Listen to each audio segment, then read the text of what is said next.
A costume vigilante takes on Miami's ne'er-do-wells, causing trouble for cops and criminals alike on today's Miami Vice.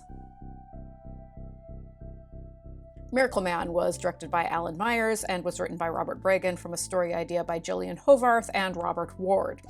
This is Hovarth's first ever writing credit, though she's gone on to become a television powerhouse. She's written and produced shows like Xena and Sanctuary and Flash Gordon and Beauty and the Beast.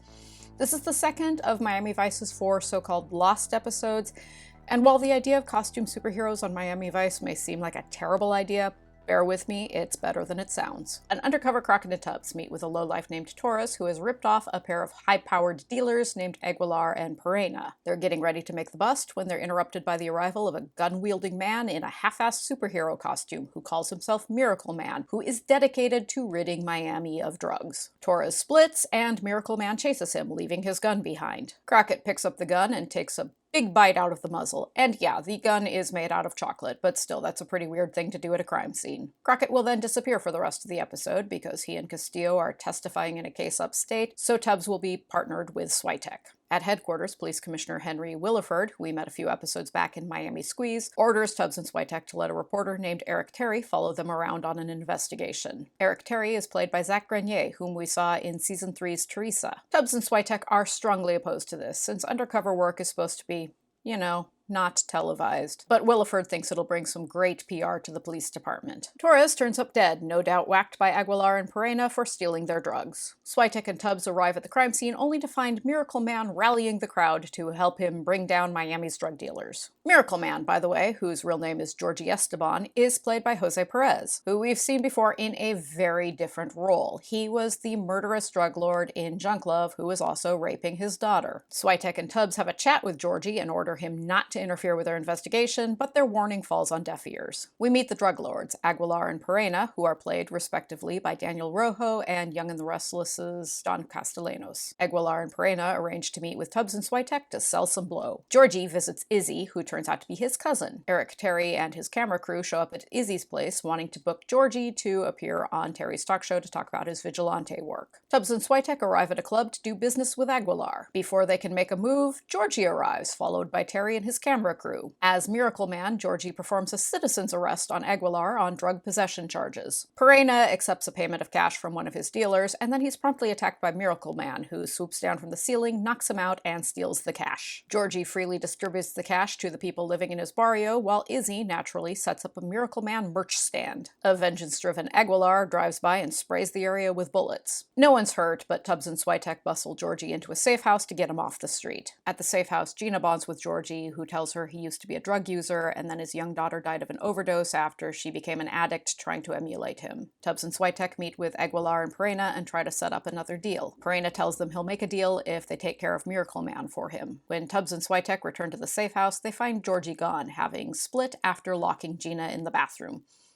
It's maybe not Gina's finest moment. A look into Georgie's past reveals that he's a manic depressive and a former patient at a psychiatric hospital. Gina and Trudy talk to his doctor, who tells them that when Georgie's in his manic state, he thinks he's invincible, and when he slips into his depressive state, he can become catatonic or suicidal. His condition is controlled by medication, and when he doesn't have access to his prescriptions, he tends to self-medicate with street drugs. In a depressive slump, a confused Georgie wanders around Miami. He scores some drugs left behind by a pair of hoodlums, which bumps him back up into his manic state. He calls Aguilar from a payphone and challenges him to a fight. Aguilar shows up, and they duel on a playground. Aguilar pulls a gun, they struggle for control of it, and Georgie accidentally shoots and kills Aguilar just as Tubbs and Switek show up. Georgie is held in a psychiatric hospital, and he slips into a catatonic state and fails to recognize his visiting wife and surviving daughter. Tubbs calls Perena and tells him he's taken care of Miracle Man as promised. Perena agrees to meet Tubbs and Switek at a club to make their deal. Eric Terry, who is still lurking around, eavesdrops on Tubbs's call. Izzy poses as a doctor specializing in treating Hispanic depressives, which may be my all-time favorite Izzy malapropism. He cons the world's most gullible orderly into letting him in to visit his cousin. Then he bops the orderly over the head with a bedpan and breaks Georgie out of the hospital. He takes him to his home, but Eric Terry finds him there. Terry has the absolutely terrible idea of arranging a big televised showdown between Perena and Miracle Man. He's even brought Georgie a brand new costume. Tubbs and Switek meet Perena at at his club to make the deal, but Miracle Man, shadowed by Terry's camera crew, bursts in on them. Perena shoots and kills Georgie, and Tubbs shoots and kills Perena. While Terry openly gloats about how this will make for terrific television, a heartbroken Izzy cradles his cousin's corpse and sobs. For such a goofy premise, this is a strangely touching episode.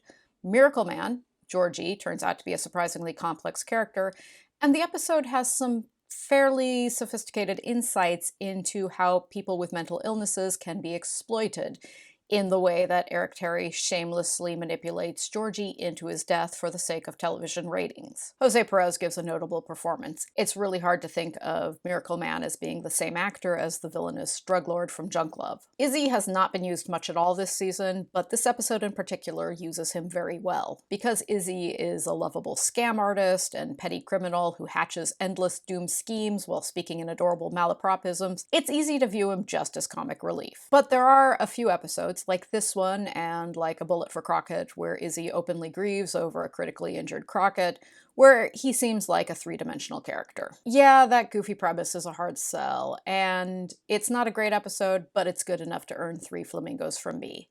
Next time, it's the Miami Vice spinoff that never really was, when our young friend Joey Harden joins a team of hotshot undercover cops. Thank you very much for joining me as we make our way to the finish line, and I will meet you back here then.